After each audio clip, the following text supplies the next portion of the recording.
नमस्कार दोस्तों, मैं अजय कुमार यादव। उम्मीद करता हूं कि आप सब लोग ठीक ठाक होंगे। दोस्तों, आज हम लोग 9th क्लास का फाइनल एग्ज़ाम साइंस का यानी कि विज्ञान का ऑब्जेक्टिव सवालों का सही सही उत्तर बताऊंगा। जो 2022 में एग्ज़ाम दे रहे हैं उन विद्यार्थियों के लिए ये अच्छा मौका है कि आपका स्कूल में यदि इसका एग्ज़ाम नहीं हुआ है तो आप एकदम याद कर लीजिए, रट्टा मार लीजिए। सेम यही क्वेश्चन आपके परीक्षा में आएगा, आपके स्कूल में आएगा, क्योंकि बिहार बोर्ड ने यही क्वेश्चन सभी स्कूलों को दिया है।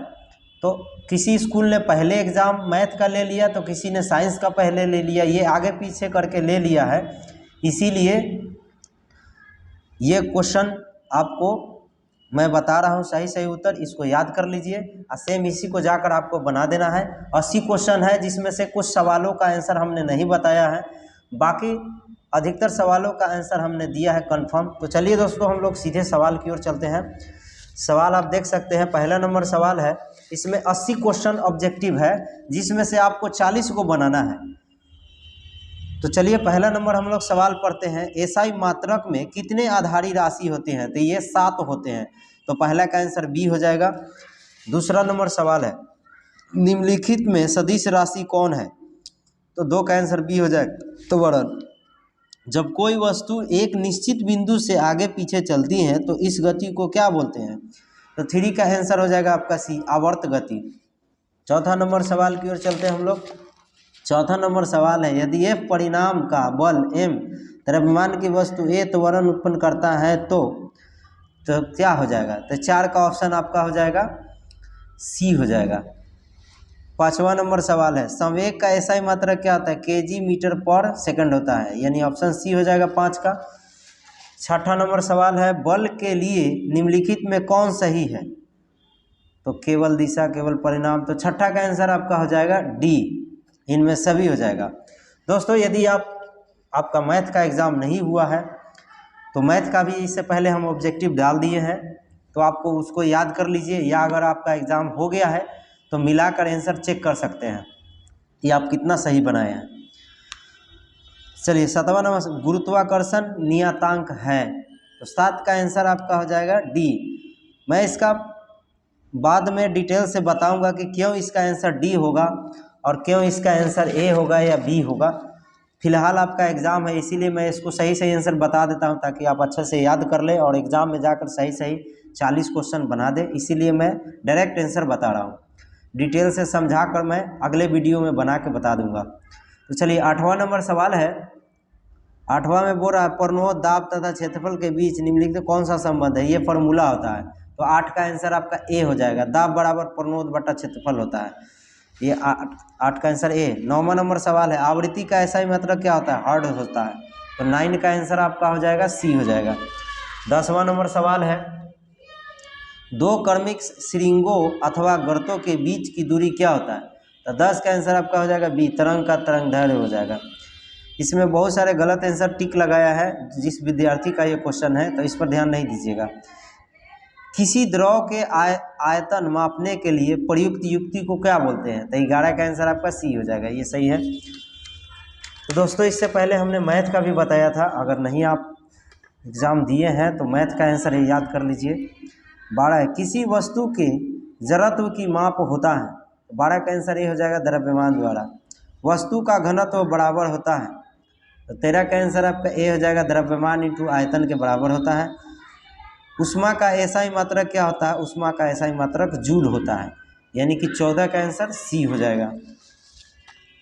15 नंबर सवाल, सेल्सियस थर्मामीटर का मूल अंतराल विभक्त रहता है, तो 15 का आंसर सी हो जाएगा, 100 भागों में आता है। इतना हर्ट्ज की आवृत्ति से अधिक आवृत्ति की तरंगों को क्या बोला जाता है?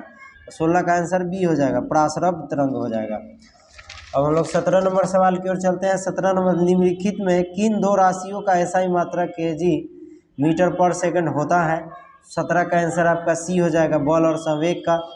18 नंबर सवाल है, अदिश राशि कौन है? इसमें से बताना है कि कौन अदिश राशि है, तो 18 का आंसर सी हो जाएगा, घनत्व हो जाएगा। 19 नंबर सवाल है, कोणीय वेग का मात्रक क्या होता है? तो 19 का आंसर आपका हो जाएगा ए हो जाएगा, रेडियन होता है। यदि किसी गतिशील पिंड का वेग आधा कर दिया जाए तो उसका संवेग क्या होता है? तो 20 का आंसर सी हो जाएगा, आधा हो जाता है। 21 नंबर सवाल है, किसी m द्रव्यमान की वस्तु जिसका वेग v का संवेग होता है, तो 21 का आंसर आपका हो जाएगा सी हो जाएगा, mv हो जाएगा। आर्किमिडीज का सिद्धांत क्या है? तो 22 का आंसर इसमें बताना है। दोस्तों मैंने बताया था पहले कुछ क्वेश्चन का आंसर हमने नहीं दिया है, क्योंकि गलत आंसर नहीं बताना है, जो नहीं है उसको नहीं बताएंगे, क्योंकि आपको 80 में से 40 बनाना है। तो हमने अधिकतर लगभग 70 से 72 क्वेश्चन का आंसर हमने बताया है, इसीलिए कुछ क्वेश्चन का आंसर हमने नहीं दिया है। तो चलिए 23 नंबर सवाल पढ़ते हैं। कार्य करने की क्षमता को क्या बोलते हैं? कार्य करने की क्षमता को ऊर्जा बोलते हैं। तो 23 का आंसर बी हो जाएगा। 24 नंबर सवाल है, एक वस्तु किसी द्रव में तैरती है, यदि उत्प्लावक बल क्या है? तो 24 का आंसर आपका सी हो जाएगा, उसके भार के बराबर है। चलिए अब हम लोग 25 नंबर सवाल में, शुद्ध पानी का घनत्व का महत्तम होता है। तो 25 का आंसर आपका हो जाएगा बी, 4 डिग्री सेल्सियस पर। गैस का द्रव में परिवर्तन कहलाता है। 26 का आंसर डी हो जाएगा, संघनन। 27 नंबर सवाल है, वह प्रक्रिया जिसमें इत्र की गंध वायु में चारों ओर फैल जाती है तो क्या कहलाती है? 27 का आंसर आपका हो जाएगा बी, विसरण हो जाता है, विसरण। कौन तत्व है इसमें? कौन तत्व है? स्टेनलेस स्टील, पीतल, संगमरमर, जस्ता, ये जस्ता तत्व है। चलिए 29 नंबर सवाल है, निम्नलिखित में कौन रासायनिक परिवर्तन है? कोयला का जलना, ये रासायनिक परिवर्तन है। तो 29 का आंसर आपका सी हो जाएगा। 30 नंबर सवाल है, खड़िया है यानी कि चौक। तो 30 का आंसर हो जाएगा आपका बी, यौगिक है, क्योंकि वो मिलकर बना हुआ है। निम्नलिखित में किसके न्यूट्रॉन नहीं है? किसमें कौन न्यूट्रॉन इसमें नहीं है? तो आपका हो जाएगा आंसर 31 का आंसर हो जाएगा सी, प्रोटॉन। चलिए सवाल नंबर 32 की ओर चलते हैं। यदि नए हैं तो प्लीज़ हमारे चैनल को सब्सक्राइब करें, अपने दोस्तों को भी शेयर करें, और इसके बाद आप 10th क्लास में जाइएगा तो 10th क्लास का हर सब्जेक्ट का हमने वीडियो अपने चैनल पर डाल दिया है, आप जाकर देख सकते हैं। तो चलिए, कौन अक्रिय गैस है? तो आर्गन हो जाएगा। तो ऑप्शन हो जाएगा 32 का सी। 33 नंबर सवाल है, मानक ताप व दाब पर किसी गैस के 1 मोल का आयतन क्या हो जाएगा? तो ये हो जाएगा 33 का आंसर आपका हो जाएगा 22.4 लीटर, यानी कि बी हो जाएगा। 34 नंबर सवाल है, दोस्तों यदि नए हैं तो प्लीज़ चैनल को सब्सक्राइब कीजिए। बंक मिस्टर फ्लोरीन का अणुसूत्र क्या होता है? तो 34 का आंसर आपका हो जाएगा डी हो जाएगा, C6O। तांबा का लैटिन नाम क्या है? 35 का आंसर हो जाएगा डी, क्यूपरम। निम्नलिखित में कौन जल का सूत्र है? H2O। 36 का बी हो जाएगा। अब हम लोग 37 नंबर सवाल की ओर चलते हैं। कौन गैसों में अम्ल वर्षा के लिए उत्तरदायी कौन है? SO2, सल्फर डाइऑक्साइड है। कौन नाइट्रोजन का ऑक्साइड वायु प्रदूषक नहीं है? तो ये 38 का आंसर आपका हो जाएगा ए हो जाएगा।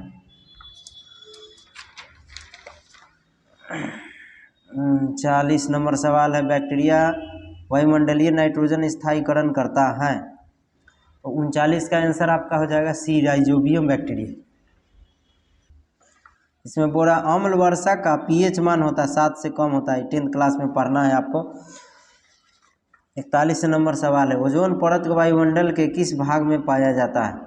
तो 41 का आंसर हो जाएगा आपका बी, समताप मंडल में पाया जाता है। कैंसर के इलाज में प्रयुक्त होने वाला समस्थानिक कौन है? तो 42 का आंसर हो जाएगा आपका, 42 का आंसर ए हो जाएगा, CO60। क्लोरीन का सही इलेक्ट्रॉनिक विन्यास क्या हो जाएगा? तो 43 का आंसर सी हो जाएगा, 287। और हम लोग 44 नंबर सवाल है, एक परमाणु का K और L कक्षा पूर्ण रूप से भरा हो तो परमाणु में इलेक्ट्रॉनों की संख्या क्या होता है? देखिए K और L, K में होता है 2 और L में होता है 8, 8 और 2 10, तो 10 आपका आंसर क्या हो जाएगा? बी हो जाएगा। फास्फोरस अणु में फास्फोरस की परमाणिकता कितना होता है? तो 45 का आंसर आपका हो जाएगा, 45 का आंसर सी हो जाएगा, यानी 4 हो जाएगा। अब हम लोग सवाल नंबर 46 में चलते हैं। CO का मोलर द्रव्यमान कितना होता है? CO, तो इसका आंसर हो जाएगा बी, 28 AMU। अमोनिया के अणु में उपस्थित तत्व हैं नाइट्रोजन और हाइड्रोजन, क्योंकि NH3 होता है, तो नाइट्रोजन और हाइड्रोजन, यानी कि 47 का आंसर सी हो जाएगा। दोस्तों यदि नए हैं तो प्लीज़ चैनल सब्सक्राइब कीजिए, ताकि सबसे पहले वीडियो आप तक पहुंचेगा। और ऑल सब्जेक्ट का आपका तैयारी आपको इस चैनल पे होता है। आप 10th में जाइएगा तो बहुत अच्छे से तैयारी होगा। किसी तरह का प्रॉब्लम है तो कमेंट कीजिएगा, ठीक है ना। चलिए, सवाल नंबर है 48। अल्फा कण निम्नलिखित में से किसके समान होता है, यानी बराबर होता है। तो 48 का आंसर आपका ए हो जाएगा, प्रोटॉन। परमाणु के नाभिक के सबसे नज़दीक कौन सी कक्षा होती है, तो के सेल होता है। कक्षा को ही सेल बोलते हैं, तो के सेल हो गया। पृथ्वी की ऊपरी सतह जहाँ पेड़ पौधे उगाया जाता है उसको क्या बोलते हैं, ह्यूमस बोलते हैं। बहुत सारे विद्यार्थी गलती कर रहे हैं, मिट्टी नहीं होगा, मिट्टी तो सब होता है, पर ह्यूमस होता है जिसपे पेड़ पौधा उगता है और जमने में सहायक होता है। बहुत सारे चैनल वाले गलत गलत आंसर लगा रहे हैं, तो प्लीज़ ऐसे बहकावे में ना आए और इस पर आपको सही सही आंसर मिलेगा। शुष्क बर्फ है ठोस CO2, 51 का आंसर बी हो जाएगा।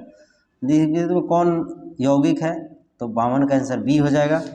53 नंबर सवाल है, जंतु कोशिका के सबसे बाहरी घेरे को क्या बोलते हैं, तो 53 का आंसर हो जाएगा आपका बी, कोशिका भित्ति।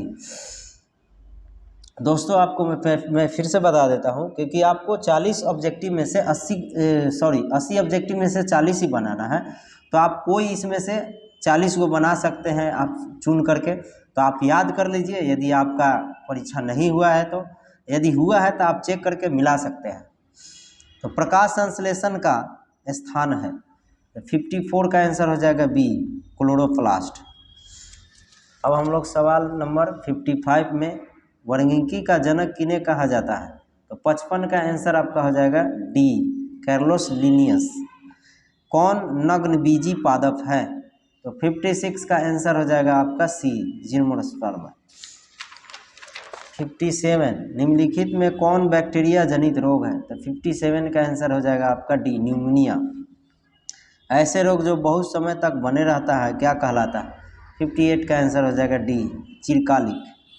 काला जवर होता है, तो 59 का आंसर हो जाएगा आपका ए, प्रोटोजोआ से। 60 का आंसर है, कागज उद्योग से निकलने वाला जहरीला रसायन होता है, 60 का आंसर हो जाएगा बी, कैडमियम। वायुमंडल में नाइट्रोजन की प्रतिशत मात्रा क्या होता है, 20% होता है, तो ए हो जाएगा 61 का आंसर। अब हम लोग 62 नंबर सवाल, एड्स का कारक क्या है, HIV है। चलिए, पीड़कों का नष्ट करने वाले वाष्पशील रसायनों को उपयोग को क्या कहते हैं, तो 63 का आंसर हो जाएगा आपका ए, छिड़काव बोलते हैं, छिड़काव करते हैं। एक दलहन फसल को लगाने से खेतों में रासायनिक पूर्ति किससे होता है, नाइट्रोजन नाइट्रेट की पूर्ति होता है, तो ये ऑप्शन हो जाएगा 64 का आपका सी हो जाएगा। कृमि का उपयोग कर कंपोस्ट तैयार करने की विधि को क्या बोलते हैं, तो 65 का आंसर आपका हो जाएगा बी, कृमि कंपोस्ट। 66 नंबर सवाल है, पशुओं को दिए जाने वाला हरा चारा घास क्या होता है, सूडान घास होता है, जो हम लोग पशु को खिलाते हैं उसको सूडान घास होता है। उसको काटिएगा, फिर जम जाएगा, फिर काटिएगा, तो वो सूडान घास उसको बोलते हैं। 67 नंबर सवाल है, निम्नलिखित कौन कुक्कुटों में होने वाला भयंकर संक्रामक रोग है, तो रानीखेत। 67 का आंसर सी हो जाएगा। 68 नंबर सवाल है, हमारे देश में गाय प्रतिवर्ष औसतन कितना दूध देता है, तो 68 का आंसर बी हो जाएगा, 3000 kg। अब हम लोग सवाल नंबर 71 में चलते हैं। मधुमक्खी का छत्ता बना होता है, मधुमोम से बना होता है। कुछ सवालें हमने छोड़ दिया, मैंने पहले भी बताया था कि आपको 80 में से 40 ही देना है। जो सवालें अभी कंफर्म नहीं है उसको मैंने आंसर नहीं बताया है, क्योंकि आपका एग्ज़ाम चल रहा है तो आपको जल्दी से आंसर बताना है सही सही, इसीलिए मैंने कुछ क्वेश्चन जो है छोड़ दिए हैं उसको। वैसे भी आपको 40 ही बताना है, तो आप इसको याद कर जाइएगा। चलिए, पल्स पोलियो कार्यक्रम किस रोग के विरुद्ध चलाया जाता है, तो ये पोलियो के लिए बहुत आसान है, 72 का आंसर बी हो जाएगा। कोशिका झिल्ली बनी होती है, तो 73 का आंसर आपका इसमें अभी इसको रहने दीजिए, फिर हम लोग बाद में देखेंगे। 74 का देखते हैं। पक्षी में चोंच सहायक होता है, घोंसले के निर्माण में, भोजन के पकड़ने में, अच्छी सुरक्षा में, सब में होता है, यानी कि ऑप्शन हो जाएगा डी 74 का। 75 है, मछलियों में जलीय अनुकूलन प्रदर्शित करने वाली रचनाएं होती हैं। 75 का आंसर डी हो जाएगा, इनमें सभी धराशुकी शरीर, गिल्स, पंखे सब होता है। प्याज रूपांतरण होता है, तो प्याज किसका रूपांतरण होता है, तो तना का होता है। तो 76 का आंसर ए हो जाएगा। बहुत सारे विद्यार्थी गलती किया, देखिए जड़ का बोल रहा है, तो ऐसा नहीं होगा। चलिए अब हम लोग सवाल 77 की ओर चलते हैं। निम्नलिखित में साधारण स्थायी उत्तक क्या होता है, तो इसका आंसर हो जाएगा बी स्थूल पुनोत्तक। स्टार्च एक प्रकार का है कार्बोहाइड्रेट, तो 78 का आंसर सी हो जाएगा। अब सवाल नंबर है स्पाइरोगाइरा 79। स्पाइरोगाइरा क्या है, हरित शैवाल है, तो ये हो जाएगा आपका 79 का आंसर डी हो जाएगा। केचुआ खाता है, तो ये क्या खाता है, तो ये गीली मिट्टी खाता है, तो 80 का आंसर हो जाएगा आपका डी। तो दोस्तों उम्मीद करता हूँ कि आपको समझ में आया होगा, आप इसको याद कर जाइए, आपका परीक्षा में एकदम 40 में 40 एकदम ठोक दीजिए। और भी सब्जेक्ट के लिए चैनल पे बने रहे, अगर सब्सक्राइब नहीं किए हैं तो सब्सक्राइब कर दें। मिलते हैं नेक्स्ट सब्जेक्ट में, धन्यवाद।